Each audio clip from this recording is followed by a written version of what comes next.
My dear 7th class students, बहुत ही अच्छे बच्चे मेरी 7th क्लास के। तो और आज हम बच्चों एक्सरसाइज 4.1 स्टार्ट करने जा रहे हैं। और 4.1 एक्सरसाइज है जो हमारी वो लीनियर इक्वेशन के बारे में है, यानी कि इक्वेशन के बारे में है। और इक्वेशन का आपको पता है, इक्वेशन की दो साइड होती हैं, एक क्या होती है लेफ्ट हैंड साइड और एक क्या होती है राइट हैंड साइड। तो अब हम पहला क्वेश्चन करने जा रहे हैं। पहले क्वेश्चन में क्या है हमारा, ये टेबल है एक, तो टेबल में ये 3 तो उसने दिए हुए थे, तो ये बीच में मैंने खुद बनाई है, ये सॉल्यूशन वाला खाना मैंने खुद बनाया है। तो ध्यान से देखेंगे, जैसे पहला क्वेश्चन है उसमें इक्वेशन दी हुई है x + 3 = 0 और ये वैल्यू दे रखी है। ये इसकी वैल्यू कब होएगी, जब हम x को हटा के x की वैल्यू यदि पुट करते हैं और left hand side equal to right hand side हो जाती है, तो हम कहेंगे कि ये इसका सोल्यूशन है। ठीक है, तो अब ध्यान से हम चेक करते हैं। अब हमारे पास x + 3 = 0 है और वैल्यू दे रखी है x = 3। अब मैंने इस x को हटा दिया और x की जगह क्या लिख दिया 3, तो मैंने x को हटा दिया, x की जगह 3 लिख दिया, तो ये बन गया 3 + 3, 3 + 3 और यहाँ पे तो 0 ही रहेगा, तो ये आ गया 6 और यहाँ पे 0, तो 6 और 0 तो इक्वल नहीं है, तो ये नॉट इक्वल है। जब ये इक्वल नहीं आते तो इसका सोल्यूशन नहीं है, तो मैंने नो लिख दिया। ठीक है, तो बहुत ही आसान है, आप देखोगे। तो अब दूसरी ऐसे ये सेम इक्वेशन आ गई x + 3 = 0। अब उसने सोल्यूशन दूसरा दे दिया, बोला भाई x = 0 को चेक करो। अब मैं इस x को हटा दूंगी, इस x की जगह 0 लिख दूंगी फिर, तो ये बन जाएगा 0 + 3, ये ऐसे बन जाएगा 0 + 3 = 0। तो 0 + 3 = 0, तो यहाँ पे आ गया 0 और 3 3 और 0, ये तो इक्वल नहीं आए, तो ऐसे मैंने ये निशान लगा दिया कट, भाई नहीं है इक्वल। जब left hand side right hand side के इक्वल नहीं आती है तो नो हो गया। इसी तरह से अगला देखो, x + 3 = 0। अब की बार कह रहा है -3 रखो, तो मैंने x को हटा दिया, इस x को हटा दिया, इसकी जगह में रख दिया ये -3। ठीक है, तो -3 और 3 से 3 क्या हो गया कैंसिल, तो 0 = 0, दोनों साइड इक्वल होगी, दोनों साइड इक्वल होगी तो क्या हो गया यस हो गया। ठीक है, अब हम फोर्थ क्वेश्चन पे चलते हैं। फोर्थ है x - 7 = 1। अब कह रहा है कि x = 7, तो मैंने इस x को हटा दिया, 7 रख दिया, तो 7 में से 7 गया 0, तो इधर 0 है और उधर 1 है, तो 0 और 1 तो इक्वल नहीं है, तो नो लिख दिया। फिर दोबारा से यही आ गई, अब की बार सोल्यूशन उसने चेंज कर दिया, x की वैल्यू 8 रख दी, 8, तो मैंने x की वैल्यू 8 रख दी, तो 8 - 7 क्या आ गया 1, यानी कि 8 - 7 इधर भी 1 आ गया और उधर भी 1 था ही पहले, तो 1 = 1, तो ये तो दोनों इक्वल हो गई, तो क्या लिख दिया यस। ठीक है, अब आगे चलते हैं हम। फिर हमारा 5x = 25। अब x की वैल्यू उसने दे रखी है 0, 5x का मतलब है कि 5x से मल्टीप्लाई है, तो अब x को हटा दिया, x की जगह लिख दिया 0, 5 × 0। कोई भी चीज 0 से मल्टीप्लाई होती है बच्चों, तो वो क्या हो जाती है 0, तो ये आ गया 0 ≠ = 25, तो नो आ गया। ठीक है, इसके बाद आगे चलते हैं हम। फिर हमारे पास है 5x = 25, 5x = 25। अब क्या है x की वैल्यू 5 रखो, तो इस x को हटा दिया, 5 लिख दिया, तो 5 × 5 और उधर क्या है 25, तो 25 = 25, तो ये सोल्यूशन हो गया क्योंकि दोनों साइड इक्वल हो गई, तो यस लिख दिया हमने। ठीक है, अब दोबारा से फिर वही दे दिया, दोबारा से बार बार वही देता जा रहा है, तो 5x = 25, तो x = -5, तो x की जगह -5 लिख दिया, तो 5 और -5 क्या हो गया -25 और उधर क्या है 25, तो ये नॉट इक्वल आ गई, नॉट इक्वल आ गई तो हमने लिख दिया नो। इसके बाद फिर अगली इक्वेशन आ गई m/3 = 2।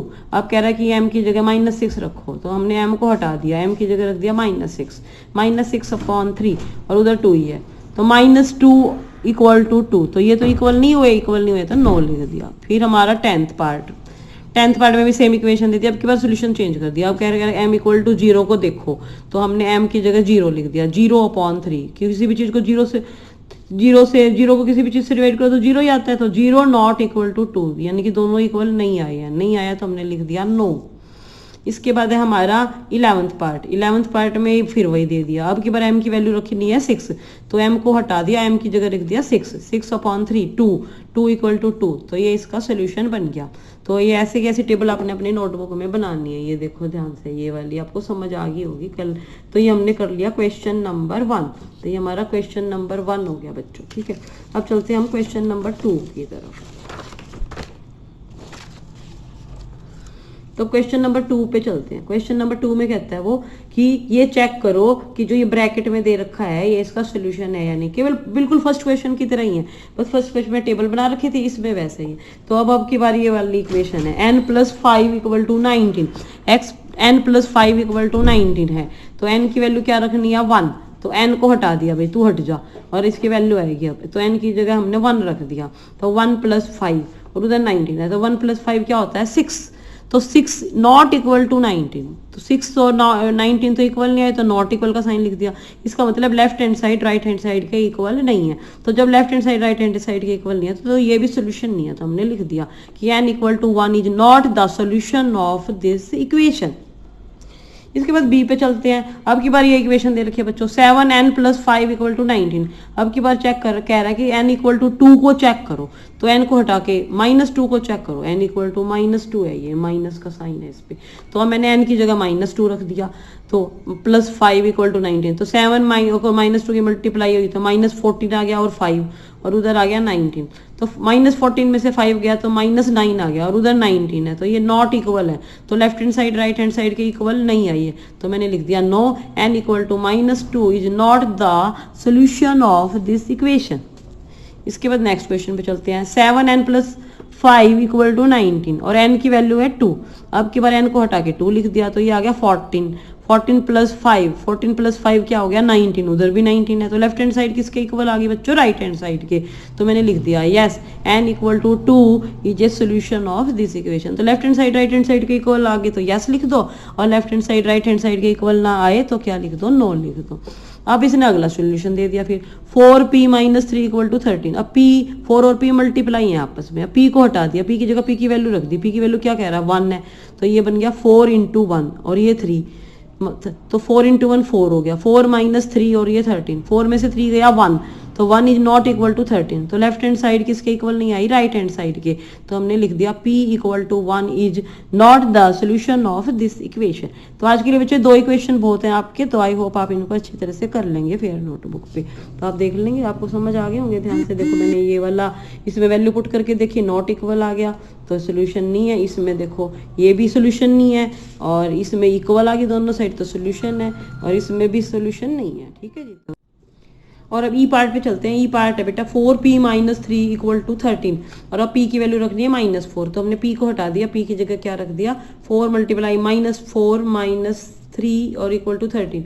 4 और -4 क्या आ गया -16, और ये -3, तो ये आ गया -19, और उधर 13 है तो नॉट इक्वल आ गया, तो left hand side not equal to right hand side, तो इसलिए p equal to -4 is not the solution of this equation.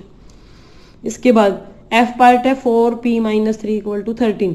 अब p की वैल्यू 0 रखनी है, तो p को हटा के p की वैल्यू 0 रख दी, तो 0 से कोई भी चीज मल्टीप्लाई हो तो 0, और ये -13, तो left hand side is not equal to right hand side, तो p equal to 0 is not the solution of this equation. तो हमारे 2 क्वेश्चन खत्म हो गए बच्चों, तो आप अच्छी तरह से कर लेना।